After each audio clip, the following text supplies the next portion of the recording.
ఆరాధించడానికి కూడి ఉన్నాం కాబట్టి మరి ఈ ఉదయ కాలమున ఆరాధనలో భాగముగా మనం కొన్ని వచనాలు చూసుకొని మనం దేవుని ఆరాధనలోకి వెళ్దామండి.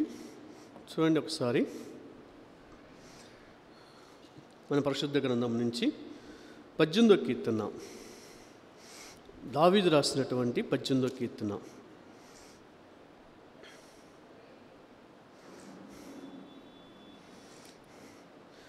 నలభై 46వ వచనం నాన్న, 1846, పేజీ నంబర్ 460 నాన్న. నేను చదువుతాను, ఒకసారి చూడండి. యెహోవా జీవము గలవాడు, నా ఆశ్రయ దుర్గమైన వాడు, స్తోత్రార్హుడు. నా రక్షణకర్త అయిన దేవుడు బహుగా స్తుతి నొందునుగాక. ఒక చిన్న ప్రార్థన చేసుకుందాం నాన్న. తల ఉంచినట్లయితే చిన్న ప్రార్థన చేసుకుందాం. ప్రేమ నమ్మకమైన మా తండ్రి పరిశుద్ధాత్మ యేసయ్య, మీకు వేలాది వందనములు, స్తోత్రములైనా. మరి ఈ పరిశుద్ధ దినమున ప్రభా ఇప్పటివరకు మరి మా ప్రియ సహోదరులందరినీ బలపరిచి చక్కగా ఆరాధనలు నడిపించిన విధానాన్ని బట్టి మీకు అందరూ స్తోత్రం నాయన. చదివినటువంటి వాక్య లేఖనాలు మీరు జ్ఞాపకం చేసుకోండి అయా. ఈ వాక్య లేఖనాల ద్వారా మీరేమై ఉన్నారో ప్రభా మా అందరితో మాట్లాడండి, జ్ఞాపకం చేసుకోవడానికి సహాయం చేయండి. అందును బట్టి మిమ్మల్ని ఆరాధించడానికి సహాయం చేయండి ప్రభా. మీ దాసుని నేను మీకు అలవచడం మరుగుపరిచి మీ నోటుబురుగా వాడుకొని బలపరిచి నడిపించవలసిన ప్రార్థిస్తూ యేసుక్రీస్తు వారి ఘనమైన నామంలో ప్రార్థించి వేడుకొంచున్నాం తండ్రి, ఆమేన్. చదివినటువంటి వాక్య భాగంలో నాన్న, ప్రభువైన యేసుక్రీస్తు వారు ఏమై ఉన్నారో మనకి ఇక్కడ 3 మాటలు ఉన్నాయి. కానీ ఈ ఉదయకాలమున ఒక విషయం మనం ధ్యానం చేద్దాం. ఇక్కడ ఏమై ఉన్నాడంటే, యెహోవా జీవము కలవాడు, మొట్టమొదటి ఆయన ఆశ్రయదుర్గమైనటువంటి వాడు, రక్షణకర్త అయినటువంటి దేవుడు. అందును బట్టి దావీదు ఏం చేస్తున్నాడంటే స్తోత్రార్హుడు, అంటే our God is praiseworthy God. స్తుతులకు అర్హుడైనటువంటి దేవుడు ఆయన, స్తుతించబద్ధుడైనటువంటి దేవుడు ఆయన, ఆరాధనకు యోగ్యుడైనటువంటి దేవుడు. అది ఎరిగినటువంటి దావీదు దేవుడు తన జీవితంలో చేసినటువంటి మేలును బట్టి దేవుడు ఎంతటి గొప్పవాడు ఎరిగి దేవునికి ఆరాధన చేస్తున్నాడు, దేవుణ్ణి స్తుతిస్తున్నాడు. ఇంకేమనంటే బహుస్థుతులకు యోగ్యుడని చెప్పి దేవుని ఆరాధన చేస్తూ ఉన్నాడు. ఇక్కడ దావీదు దేన్ని బట్టి ఆరాధన చేస్తున్నాడంటే 3 వచనాలు చెప్పబడ్డాయి. కానీ ఒక ప్రాముఖ్యమైన విషయం ఈ ఉదయకాలం మనం ధ్యానం చేద్దాం. మొట్టమొదటిది ఏముంటుందంటే యెహోవా జీవము కలవాడు. Hour God is God of living. Jesus is living God. మన దేవుడు ఏ దేవుడు అంటే, మన ప్రభువైన యేసుక్రీస్తు వారు ఎటువంటి దేవుడు అంటే జీవము కలిగినటువంటి దేవుడు ఆయన, జీవించుతున్నటువంటి దేవుడు ఆయన. ఇంకా చెప్పాలంటే జీవాధిపతి అయినటువంటి దేవుడు ఆయన. నిన్న నేడు రేపు ఓకేనా మారినటువంటి ఏకరీతిగా ఉన్నటువంటి దేవుడు. భూత వర్తమాన భవిష్యత్తు కాలాలలో నిరంతరము నివసించుతున్నటువంటి జీవించుతున్నటువంటి దేవుడు మన ప్రభువైన యేసుక్రీస్తు వారు. ఆయనకి మరణం అనేటువంటి లేదు. తండ్రి కుడిపాసన కూర్చోవడం మహోన్నత భాగ్యం ఎంచుకోక ఈ లోకంలోకి నీ కోసం నా కోసం వచ్చి ఓకేనా కలువరిలో మరణమును ఎందుకొని ఓకేనా 3వ దినం లేపబడినటువంటి పునరుద్ధానుడైనటువంటి దేవుడు, జీవము కలిగినటువంటి దేవుడు ఆయన, జీవము కలిగినటువంటి దేవుడు, మరణము లేనటువంటి దేవుడు ఆయన. కాబట్టి యేసుక్రీస్తు వారి దగ్గర సమృద్ధి అయిన జీవం ఉంటుంది, శాశ్వతమైనటువంటి జీవం ఉంటుంది, నిత్య జీవం ఉంటుంది. ప్రభువైన యేసుక్రీస్తు వారు ఈ లోకంలోకి ఎందుకు వచ్చారంటే నీకు నాకు మనందరికి కూడా సమృద్ధి అయినటువంటి జీవాన్ని, శాశ్వతమైనటువంటి జీవాన్ని, ఆ నిత్య జీవాన్ని, మనం పోగొట్టుకున్నటువంటి ఆ నిత్య జీవాన్ని నీకు నాకు ప్రసాదించడం కోసం ప్రభువైన యేసుక్రీస్తు వారు ఈ లోకంలోకి వచ్చి తనను తగ్గించుకొని ఓకేనా మరణము నున్నంతగా తగ్గించుకొని దాసుని రూపం ధరించుకొని ఈ లోకంలోకి వచ్చి నీ కోసం నా కోసం ప్రాణం పెట్టి ఆయన యొక్క పరిశుద్ధ రక్తంతో నిన్ను నన్ను ఏం చేశాడంటే చనిపోయిన స్థితిలో ఉన్న మనల్ని జీవింపచేశాడు. ఆయన జీవింపచేశాడు. కాబట్టి మన ప్రభువైన యేసుక్రీస్తు వారు ఎటువంటి దేవుడు అంటే జీవము కలిగినటువంటి దేవుడు ఆయన. ఓకేనా. Jesus Christ is a God of living, జీవించుతున్నటువంటి దేవుడు, సమృద్ధి అయిన జీవం కలిగిన దేవుడు, నిత్య జీవం కలిగిన దేవుడు. అయితే ప్రభువైన యేసు చూడండి, 2వ సమూయేలు గ్రంథం చూసినట్లయితే 2వ సమూయేలు గ్రంథం 274 పేజీ నాన్న, 274 పేజీలో ఉంటుంది రెండవ సమూయేలు గ్రంథం. ఇక్కడ కూడా అది ఒకటే నాన్న, 22వ అధ్యాయం 22వ అధ్యాయం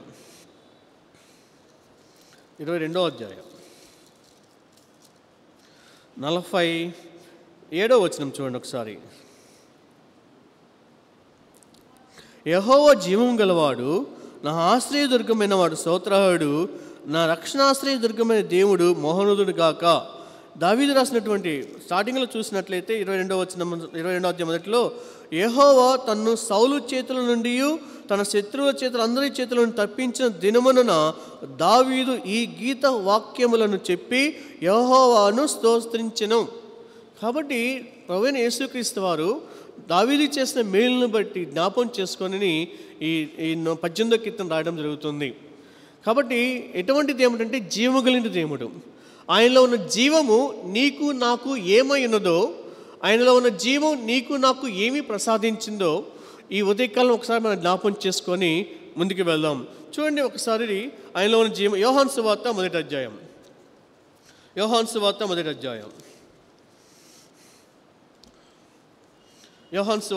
అధ్యాయం. యేసుక్రీస్తు వారిలో జీవం ఏమేమి చేస్తుందో చూడండి ఒకసారి. యోహాను సువార్త మొదటి అధ్యాయం 4వ వచనం చూడండి ఒకసారి నాన్న. చూడండి, ఆయనలో జీవముండెను, ఆ జీవం మనుషులకు వెలుగై ఉన్నను. కాబట్టి యేసుక్రీస్తు వారిలో ఉన్నటువంటి జీవము, ఆయన జీవాధిపతి అనే దేవుడు, జీవించుతున్నటువంటి దేవుడు. ఆయనలో ఉన్నటువంటి జీవము నీకు నాకు ఏమై ఉన్నదంటే వెలుగై ఉన్నది. మనకి ఈ లోకానికి ఏమై ఉన్నదంటే వెలుగై ఉన్నది. కాబట్టి క్రీస్తులో ఉన్నటువంటి జీవము నీకు నాకు ఏమి ప్రసాదించిందంటే వెలుగును ప్రసాదించింది. చూడండి ఒకసారి మీకా గ్రంథం చూసినట్లయితే 7వ అధ్యాయం నాన్న 767 పేజీలో ఉంటుంది. చూడండి ఒకసారి, 767 పేజీలో ఉంటుంది. 767 అందులో 8వ వచనం నాన్న, 8-9. నా శత్రువా నా మీద అతిశయింపవద్దు, నేను క్రింద పడినను తిరిగి లేదును, నేను అంధకారమందు కూర్చున్నను, యెహోవా నాకు వెలుగుగా నుండును. నీవు నేను మనం అందరం ఎక్కడ కూర్చున్నటువంటి వారం అంటే అంధకారములో కూర్చున్నటువంటి వారము. నీవు నేను ఎక్కడ కూర్చున్నటువంటి వారం అంటే, ఎక్కడ నివసిస్తున్నటువంటి వారం అంటే చీకటిలో నివసిస్తున్నటువంటి వారము. నా బ్రతుకులన్నీ కూడా అంధకార సంబంధమైన జీవితాలు, చీకటమయమైన జీవితాలు. చీకటి దేనికి సాదృశ్యంగా ఉంటుందంటే పాపమునకు సాదృశ్యము. కాబట్టి ఇక్కడ అతను ఎక్కడ కూర్చున్నాడంటే అంధకారంలో కూర్చొని ఉన్నాడు, చీకటిలో కూర్చొని ఉన్నాడు, పాపములో కూర్చొని ఉన్నాడు. పాపములో కూర్చున్నటువంటి అతనికి యేసుక్రీస్తు వారిలో ఉన్న జీవము ఏం తీసుకొచ్చి పెట్టిందంటే వెలుగును తీసుకొచ్చి పెట్టింది. అంటే రక్షణను తీసుకొచ్చి పెట్టింది. పాపి అనే వ్యక్తికి రక్షణ తీసుకొచ్చి పెట్టింది. అందుకని ఇక్కడ ఏమంటారంటే కింద వచనాలలో చూడండి ఒకసారి, నేను యెహోవా దృష్టికి పాపం చేస్తాను కనుక ఆయన నా పక్షమును వాద్యమాడి నా పక్షము తీర్చనని చెప్పి కింద వచనాల్లో ఆయన నన్ను వెలుగులోనికి రప్పించును. మంచి మాట ఉంటుంది. కాబట్టి నేను ఎవరి దృష్టికి పాపం చేశాను? యెహోవా దృష్టికి పాపం చేశాను. అయితే నేను పాపంలో జీవిస్తున్నటువంటి వాడిని, అంధకారంలో జీవిస్తున్నటువంటి వాడిని, ఒక చీకటిలో జీవిస్తున్నటువంటి వాడిని. కానీ క్రీస్తులో ఉన్న జీవము నాలోకి వెలుగు నింపింది, నాలో ఉన్న పాపమంతా తీసివేసి నాకు రక్షణ భాగ్యం దయచేసింది. అదే మాటని దావీదు కూడా అంటాడు. చూడండి ఒకసారి, అదే 18వ కీర్తనలో దావీదు కూడా అదే మాట అంటాడు. చూడండి ఒకసారి, దావీదు రాసిన కీర్తన 18వ కీర్తన చూడండి ఒకసారి, 460 పేజీలో ఉంటుంది. 460 460 నాన్న. 8వ వచనం చూడండి ఒకసారి, 28 నాన్న. నా దీపము వెలిగించేవాడవు నీవే, నా దేవుడు అయిన యెహోవా చీకటిని నాకు వెలుగుగా చేసినావు. అవును, దావీదు చెప్తున్నాడు. ఏం చెప్తున్నాడంటే నా దేవుడని యెహోవా ఇట్లా చెప్పుకున్నాం. నా దేవుడైనటువంటి జీవగలిగినటువంటి యెహోవా, నా దేవుడైన జీవము కలిగిన యెహోవా ఏం చేశాడంటే చీకటిని నాకు వెలుగుగా చేశాడు. దావీదు కూడా ఒకప్పుడు చీకటిలో జీవించిన వ్యక్తి, అంధకారంలో కూర్చున్న వ్యక్తి, పాపము చేసిన వ్యక్తి. అందుకనే దావీదు పాపం చేసినప్పుడు 51వ కీర్తన రాస్తాడు. ఆయన 51వ కీర్తన రాస్తాడు, అయ్యా నీ దృష్టికి మాత్రమే నేను పాపం చేశాను, నన్ను పరిశుద్ధపరచమని చెప్పి దేవునికి ప్రార్థన చేస్తాడు. దావీదుకి తెలుసు దావీదు ఎటువంటి వాడంటే పాపంలో ఉన్నటువంటి వ్యక్తి, అంధకారంలో కూర్చున్న వ్యక్తి, చీకటిలో కూర్చున్న వ్యక్తి. అటువంటి వ్యక్తికి ప్రభువైన యేసుక్రీస్తు వారు ఏం దయచేశారంటే తన జీవము ద్వారా వెలుగును ప్రసాదించి అతని జీవితాన్ని వెలుగుమయం చేసి రక్షణ భాగ్యాన్ని ఉచితంగా దయచేశాడు. కాబట్టి క్రీస్తులో ఉన్న జీవము వెలుగును ప్రసాదిస్తుంది. ఆ వెలుగు నీకు నాకేమై ఉన్నదంటే రక్షణ అయి ఉన్నది. మీకు ఇంకో ఉదాహరణ చూపించి నేను ముందుకు వెళ్దాం అనుకుంటున్నాను. లూకాసు వార్త 19వ అధ్యాయం. లూకాసు వార్త 19వ అధ్యాయం. లూకాసు వార్త 19వ అధ్యాయం.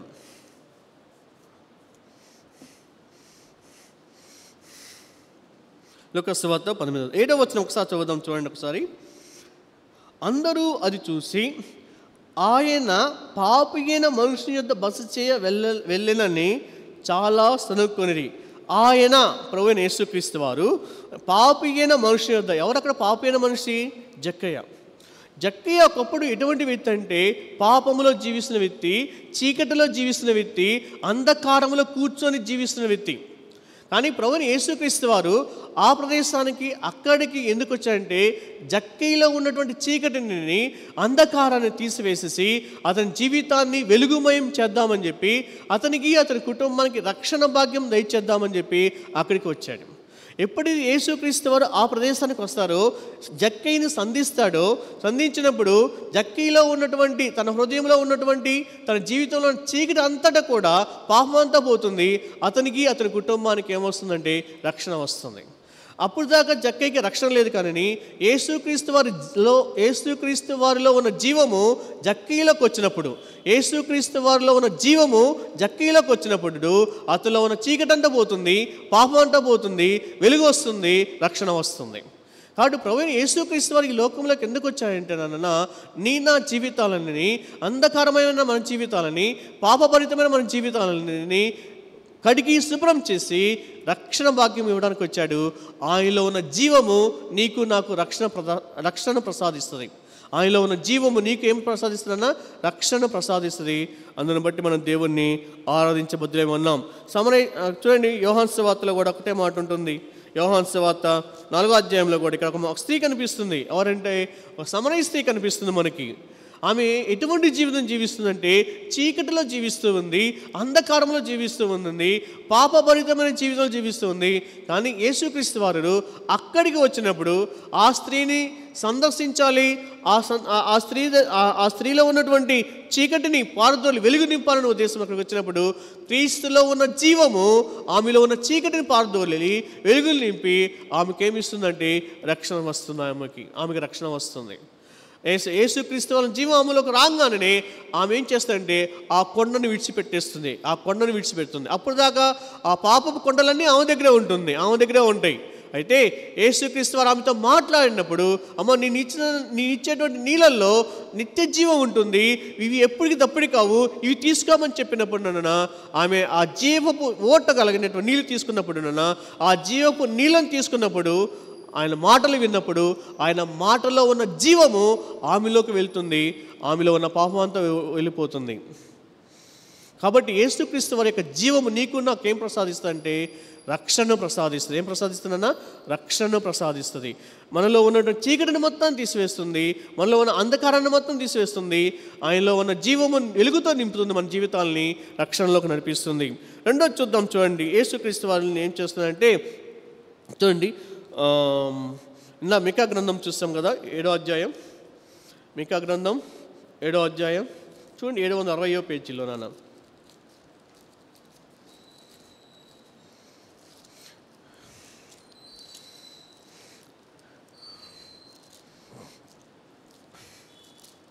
ఎక్కడ అది చూడండి ఒకసారి. మికా 7వ అధ్యాయం 767వ పేజీ ఇస్తాను. 9వ వచనం. నేను యెహోవా దృష్టికి పాపం చేస్తున్న కనుక ఆయన నా పక్షమున వాద్యమాడి నా పక్షమున న్యాయము తీర్చు వరకు నేను ఆయన కోపాగ్ని సహించుదును. ఆయన నన్ను వెలుగులోనికి రప్పించును, ఆయన నీతి నేను చూచెదను. రెండోది ఏమవుతుందంటే మొట్టమొదటిది మనలో ఉన్న చీకటి మొత్తం తీసివేసి వెలుగుతో నింపుతాడు, రక్షణ భాగ్యం దయచేస్తాడు. ఆయన ఉన్న జీవము అటువంటి క్రియ చేస్తుంది. రెండోది నిన్ను నన్ను ఏం చేస్తుందంటే నీతిమంతుని చూస్తుంది, నీతిమంతుని చేస్తుంది. నేను దేవుని నీతిని మనం చూస్తాం, దేవుని నీతిని చూస్తాము, దేవుని నీతిని కలిగి జీవించే విధంగా ఆయన చేస్తాడు. ఆయన మనం ఎవరమో నీతిమంతులం కాదు, అసలుకి ఎవరమో నీతిమంతులం కాదు. కాబట్టి ఇచ్చింది మనలో ఉన్నటువంటి చూడండి ఒకసారి లూకా సువార్త 18వ అధ్యాయం, లూకా సువార్త 18వ అధ్యాయం, లూకా సువార్త 18వ అధ్యాయం.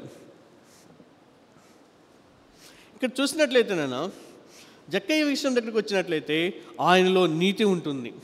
అందుముందు ఎలా జీవించాడు? అనీతిమత్వంతో జీవించాడు. అతని జీవితంలో నీతి అనేది లేనే లేదు. ఎటువంటి నీతిలో ఉన్నాడంటే లోక సంబంధమైన నీతిలో జీవిస్తూ ఉన్నాడు, అధర్మంగా జీవిస్తున్నాడు, అక్రమంగా జీవిస్తూ ఉన్నాడు. అతనిలో ఏ మాత్రము నీతి లేదు. కానీ యేసుక్రీస్తు వారు జక్కయ్య దగ్గరికి వచ్చినప్పుడు నీతి మాలిన జీవితాన్ని నీతిమంతమైన జీవితంగా మార్చబడింది. నీతి మాలిన జీవితం జక్కయ్యది ఏ జీవితం అంటే నీతి మాలిన జీవితం, నీతి లేనటువంటి జీవితం, మురికి జీవితం అతనిది.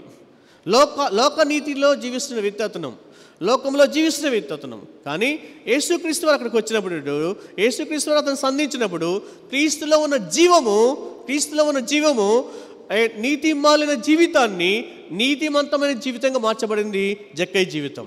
ఒకప్పుడు నీవు నేను కూడా అలాగ నీతి లేని జీవితంలో జీవిస్తున్నామేమో. అంధకారంలో చీకట్లో ఏముంటుందంటే లోకనీతి ఉంటుంది, పాపం ఉంటుంది. దేవుని నీతి మనకు తెలియదు. చీకటిలో పాపంలో జీవించినంత కాలము, బ్రతికినంత కాలము నీకు నాకు మనందరికి కూడా దేవుని నీతి మనకు తెలియదు. అయితే ప్రభువైన యేసుక్రీస్తు వారు మనం చీకటిలో నుంచి వెలుగులోకి నడిపించిన తర్వాత ఆయన మనకేం నేర్పాడంటే ఆయన నీతి ఎలాంటిదో నేర్పాడు. మనల్ని ఏం చేశాడంటే నీతిమంతుని చేశాడు ఆయన. ఇప్పుడు ఇక్కడ జక్కయ్య ఏమయ్యాడంటే నీతిమంతుడయ్యాడు. ఏమయ్యాడు అక్కడ? నీతిమంతుడయ్యాడు. నీతిమంతుడిగా మార్చబడ్డాడు అతను, నీతిమంతుడిగా మార్చబడ్డాడు. అది ఎలా మార్చబడిందంటే క్రీస్తులో ఉన్న జీవం మాత్రమే జక్కయ్యని నీతిమంతుని చేసింది, కానీ ఇంకోటి కాదు అసలు. అప్పుడు దాకా అనీతిమత్వంలో జీవిస్తూ ఉన్నాడు, నీతిమాలిన జీవితం జీవిస్తూ ఉన్నాడు. ఒకవేళ సమరయ స్త్రీని మనం పరిశీలన చేసినట్లయితే ఆమె కూడా అలానే జీవిస్తుంది. ఆమెలో దేవుని నీతి అనేది అసలు లేనే లేదు. లోకనీతిలో జీవిస్తుంది, పాపంలో జీవిస్తూ ఉంది. కానీ యేసుక్రీస్తు వారు ఆమెను సంధించినప్పుడు ఆమెలో వల్ల నీతిమాలిన జీవితం అంతా పోతుంది. దేవుని నీతిని గ్రహిస్తుంది, దేవుని నీతిని తెలుసుకుంటుంది. ఆమె హృదయంలోకి దేవుని నీతి వస్తుంది. ఆమె నీతిమంతురాలుగా తీర్చబడుతుంది. పాపపు స్త్రీ నీతిమంతురాలుగా తీర్చబడుతుంది. నీవు నేను ఒకప్పుడు అలాంటి నీతి లేనటువంటి వారమే, దేవుని నీతిని ఎరగనటువంటి వారమే, అంధకారంలో జీవిస్తున్నటువంటి వారమే. అయితే క్రీస్తులో ఉన్న జీవం ఏం చేస్తుందంటే మనలో ఉన్న అంధకారాన్ని చీకటిని తీసివేసి నిన్ను నన్ను దేవుని నీతిని తెలుసుకునే విధంగా చేస్తుంది. మనల్ని నీతిమంతుని చేస్తుంది. మనల్ని ఏం చేస్తుంది? నీతిమంతుని చేస్తుంది. మూడో విషయంకి వచ్చేటప్పటికి దేవునిలో ఉన్న జీవము మనల్ని యథార్థవంతుని చేస్తుంది. ఏం చేస్తుంది? యథార్థవంతుని చేస్తుంది. క్రీస్తులో ఉన్న జీవం ఏం చేస్తుంది? మనల్ని యథార్థవంతుని చేస్తుంది, దోషము లేనటువంటి వారిగా చేస్తుంది. మనలో దేవుని యొక్క జీవము లేనప్పుడు, మనం చీకటిలో ఉన్నప్పుడు, అంధకారంలో ఉన్నప్పుడు మనం కపటంగా జీవించాము, అన్యాయంగా జీవించాము, అక్రమంగా జీవించాము. కానీ క్రీస్తులో ఉన్న జీవము నాలోకి వచ్చిన తర్వాత, దేవుని యొక్క నీతి నీలోకి వచ్చిన తర్వాత నిన్ను నన్ను ఏం చేశాడంటే యథార్థవంతుని చేశాడు, న్యాయవంతుని చేశాడు, యథార్థవంతుని చేశాడు. ఇక్కడ చూడండి, జక్కయ్యని మనం పరిశీలన చేసినట్లయితే అటువంటి యథార్థత అతని జీవితంలో లేదు. ఇంత ముందు అక్రమంగా అన్యాయంగా జీవించాడు. అందుకని చూడండి, అక్కడ ఒక మాట ఉంటుంది, 8వ వచనం చూడండి. జక్కయ్య నిలవబడి, ఇదిగో ప్రభువా, నా ఆస్తిలో సగం బీదలకు ఇచ్చుచున్నాను, నేనెవని యొద్దైనను అన్యాయముగా దేనే తీసుకున్నట్లయితే. అన్యాయస్తుడైనటువంటి జక్కయ్య, అన్యాయమే, దాని జీవితం అంతా అన్యాయమే. ఎప్పుడు? యేసుక్రీస్తు వారు అక్కడ రాకముందల, ఆయనలోకి జీవం రాకముందల, అతను రక్షింపబడక ముందల తన జీవితం అంతా కూడా అన్యాయమైనటువంటి జీవితమే, అక్రమమైనటువంటి జీవితమే.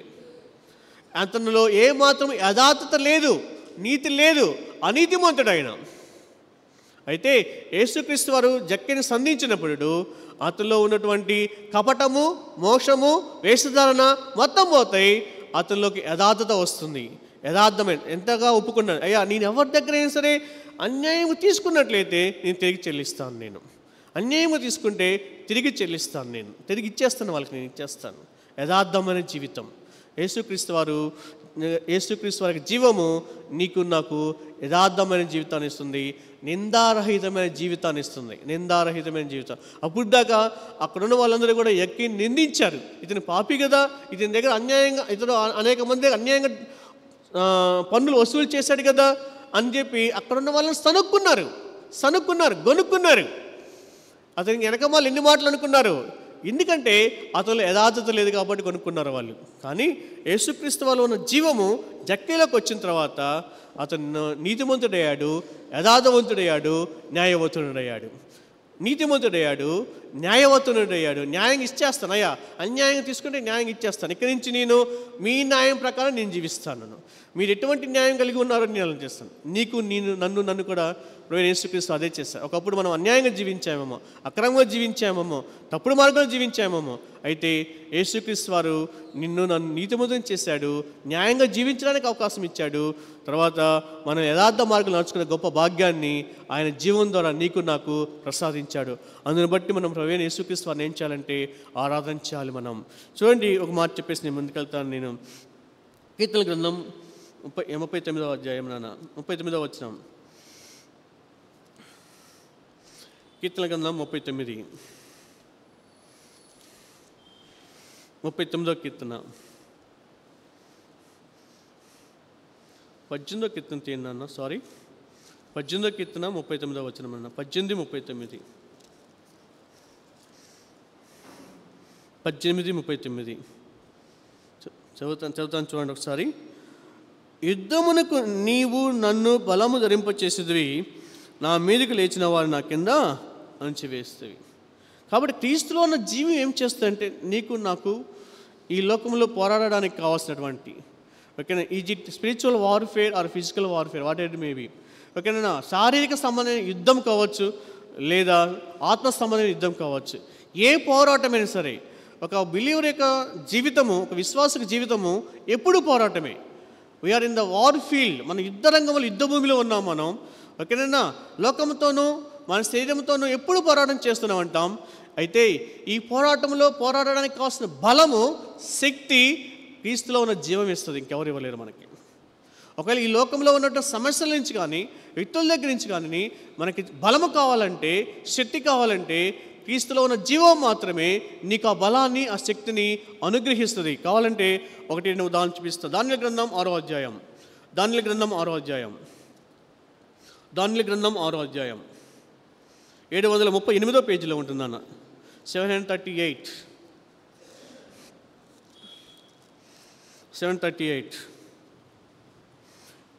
20వ వచనం నేను చదువుతాను చూడండి. 20వ వచనం నాన్న. అతడు అంటే రాజుగారండి, గుహ దగ్గరికి రాగానే దుఃఖ స్వరముతో దానియేలుని పిలిచి, జీవము గల దేవుని సేవకుడైన దానియేలు, నిత్యము నీవు సేవించుతున్న నీ దేవుడు నిన్ను రక్షింపగలిగిన అని రాజుకి, క్రీస్తు ఎవరో తెలియనటువంటి ఒక రాజుకి మన దేవుడు జీవం కలిగిన దేవుడని తెలుసుకున్నాడు, గ్రహించాడు తను. అందుకనే క్రీస్తులో ఉన్న జీవం ఏం చేస్తుందంటే దానియేలుని సింహానబోలో నుంచి కాపాడింది. దానియేలుని ఎవరు కాపాడలేదు, కానీ ఆ సింహాల బోనం నుంచి కాపాడింది ఎవరంటే క్రీస్తులో ఉన్న జీవం మాత్రమే. అందుకనే రాజుగారు ఏమన్నారంటే, నీవు నిత్యము సేవించుతున్నటువంటి జీవము గల దేవుడు, ఆయన ఏ దేవుడు అంటే జీవము కలిగిన దేవుడు, నన్ను ఏం చేస్తాడంటే, ఒకవేళ మన సింహాల బోనంలో లాంటి పరిస్థితులు కూడా మనం ప్రయాణం చేస్తున్నా సరే, అగ్నిగుండం లాంటి పరిస్థితుల్లో కూడా మనం ప్రయాణం చేస్తున్నప్పుడు కానీ శత్రువులు మన చుట్టుముట్టి మనల్ని సరికిలేసిన అంటే ఏం చేస్తాము, వేటాడుతున్నా సరే, వెంబడిస్తున్నా సరే, మనల్ని కాపాడడానికి ఒకళ్ళు ఉన్నారు. ఆయనే జీవము కలిగిన దేవుడు. ఆయన మనల్ని రక్షించగలిగే దేవుడు ఒక ఆయన ఉన్నాడు. ఆయనే జీవము కలిగిన దేవుడు. చూడండి, ఇంకనన్నా 1వ సమూయేలు గ్రంథం 17వ అధ్యాయం. 1వ సమూయేలు గ్రంథం 17వ అధ్యాయం. 1వ సమూయేలు గ్రంథం 17వ అధ్యాయం 238వ పేజీ. 238వ పేజీ. 36వ వచనం నాన్న, 36వ వచనం, 36వ వచనం చూడండి. మీ దాసుడిని నేను, దావీదు మాట్లాడుతున్న మాటలు, దావీదు సౌలుతో మాట్లాడుతున్న మాటలండి. ఏమన్నా మాట్లాడు చూడండి. మీ దాసుడు నేను ఆ సింహమును ఎలుగుబంటిని చంపితేనే జీవము గల దేవుని సైన్యములను తిరస్కరించిన ఈ సున్నతి లేని ఫిలిష్తీయుడు వాటిలో ఒక దాని వలె అగుననయ్యు. కాబట్టి ఎవరు మన ప్రభువు అంటే జీవము కలిగిన దేవుడు. ఆ జీవము కలిగిన దేవుడు ఏం చేశాడంటే దావీదుకి ఆ సింహాలని, ఆ ఎలుగుబంటిని జయించడానికి ఆ శక్తిని ఇచ్చాడు, బలం ఇచ్చాడు. దావీదుకి అప్పుడు ఎంత వయసు ఉంటుంది? బాలుడైన దావీదు బహుశా 16 సంవత్సరాలు ఉంటాయి, లేదా 15 సంవత్సరాలు ఉంటాయి. యవ్వన వయసులో ఉన్నాడు వ్యక్తి. అతని బలం ఎంతండి? ఎలుగుబంటి ముందుల, సింహం ముందుల అతని బలం ఏ పాటిది? కానీ వాటిని నోలుని పట్టుకొని చీల్చి చంపేటువంటి శక్తి, బలము ఎక్కడి నుంచి వచ్చిందంటే క్రీస్తులో ఉన్న జీవము అతనికి బలాన్ని ప్రసాదించింది. అంత మాత్రమే కాదు, బాలుడైనటువంటి దావీదు గొల్యాతుని చంపడానికి కావాల్సిన శక్తి, బలం ఎక్కడి నుంచి వచ్చిందంటే, ఆ పోరాటంలో అతనికి విజయం ఎక్కడి నుంచి వచ్చిందంటే క్రీస్తులో ఉన్న జీవము. కాబట్టి మనం ఎటువంటి పరిస్థితుల్లో కూడా మనం ప్రయాణం చేస్తున్నా సరే, మనకి ఎదురైన ప్రతి పోరాటంలో కూడా మనకు విజయం ఎక్కడి నుంచి వస్తుందంటే క్రీస్తులో ఉన్నటువంటి జీవం ద్వారా నీకు నాకు ప్రభువైన యేసుక్రీస్తు వారు జయాన్ని అనుగ్రహిస్తాడు. ఆయన మనల్ని కాపాడుకుంటూ ఉంటాడు, రక్షించుకుంటూ ఉంటాడు ఆయన.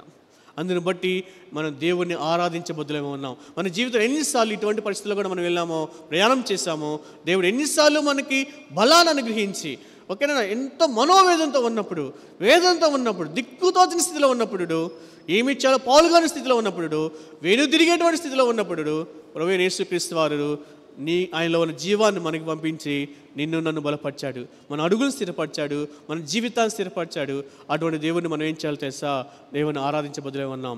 క్రీస్తులో ఉన్న జీవం ఏం చేస్తుందంటే, చివరికి నేను ఒక మాట చెప్పేస్తాను, ఓకేనా, తండ్రి దగ్గరికి తీసుకెళ్తుంది. చివరికి మనల్ని రక్షిస్తుంది, చీకటిలో నుంచి వెలుగులోకి నడిపిస్తుంది, తర్వాత మన నీతిమంతం చేస్తుంది, యథార్థవంతం చేస్తుంది, న్యాయమైన మార్గంలో నడిపిస్తుంది, తర్వాత ఈ లోకములో మనకు ఎదురైన ప్రతి పోరాటంలో మనకి జయాన్ని అనుగిస్తుంది. అంత మాత్రమే కాదు, కానీ ఆయనలో ఉన్న జీవం ఏం చేస్తుందంటే, మనల్ని పరలోకము తీసుకెళ్తుంది. ఒక మాట చూపిస్తే క్లోజ్ చేస్తాను. యోహాను సువార్త ఒక మాట చూపిస్తే ముందుకు క్లోజ్ చేస్తాను. యోహాను సువార్త చూడండి. యోహాను సువార్త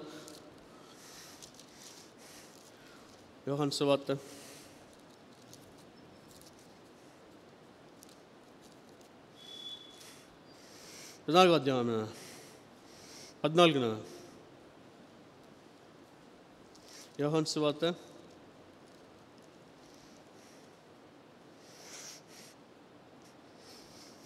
14వ అధ్యాయం నాన్న. మీ హృదయములను కలబడనీయుడి, దేవుని యందు విశ్వాసం ఉంచున్నారు, నా యందు విశ్వాసం ఉంచడి. నా తండ్రి ఇంట అనేక నివాసములు కలవు, లేని ఎడల మీతో చెప్పుదును, మీకు స్థలము సిద్ధపరచి వెళ్ళుచున్నాను. కాబట్టి ఇంకా కిందకు వచ్చినట్టే 6వ వచనంలో ఏమంటాడంటే, యేసు నేనే మార్గమును సత్యమును జీవమును, నా ద్వారానే తప్ప ఎవడనో తండ్రి యొద్దకు రాడు. ఆయన ద్వారానే ఆయనలో ఉన్న జీవం ద్వారా, ఆయనలో ఉన్న జీవం నీకు నాకు ప్రసాదించడం ద్వారా మనం ఎక్కడికి వెళ్తున్నామంటే తండ్రి దగ్గరికి వెళ్తున్నాం. మనము తండ్రి దగ్గరికి వెళ్ళలేము, కానీ పరలోకానికి వెళ్ళలేము, కానీ దేవుడు సిద్ధపరిచినటువంటి ఆ పట్టణానికి మనం చేరుకోలేము, కానీ క్రీస్తు ద్వారా మాత్రమే. అందుకని యేసుక్రీస్తు వారు ఏమంటే, నేనే మార్గమును, నేనే సత్యమును, నేనే జీవమును, నా ద్వారా మాత్రమే అంటే నేను ప్రసాదించేటువంటి జీవం ద్వారా మాత్రమే మీరు పరలోకంకి వెళ్తారు, తండ్రి దగ్గరికి వెళ్తారు. నన్ను కాదనుకొని వెళ్ళడానికి లేదు, అవకాశం లేదు. నా ద్వారా మాత్రమే, నేను ఇచ్చే జీవము మీకు ఇవ్వడం ద్వారా మాత్రమే, నేను ప్రసాదించే జీవం ద్వారా మాత్రమే పరలోకంలో నా తండ్రి దగ్గరికి వెళ్తారు. మీకు అక్కడ నివాసాలు ఉన్నాయి, మీరు అక్కడ నివాసం చేస్తారు. మీకు పరలోక స్వాస్థ్యం లభిస్తుంది నా ద్వారా మాత్రమే, నేను ఇచ్చే జీవం ద్వారా మాత్రమే. అంత గొప్ప భాగ్యాన్ని ఆయన జీవం ద్వారా నీకు నాకు ప్రసాదిస్తున్నాడు. ఆయన జీవం గల దేవుడు, జీవాధిపతి అనే దేవుడు. Is a God of living. అందుని బట్టి మనం దేవుని ఆరాధించబద్దులై ఉన్నాం. నిన్న నేడు రేపు మారినటువంటి దేవుడు, ఏకరీతిగా ఉన్న దేవుడు. Is a God of everlasting. నిత్యదగుడుతూ ఉండండి. Is a God of everlasting. నిత్యదగుతుండే, ఎప్పటికీ మారినట్టు దేవుడు. అటువంటి దేవుడిని మనం ఏం చేయాలంటే ఆరాధించబద్దులై ఉన్నాం. విన్న వాక్యాన్ని బట్టి ఆరాధన చేద్దామండి.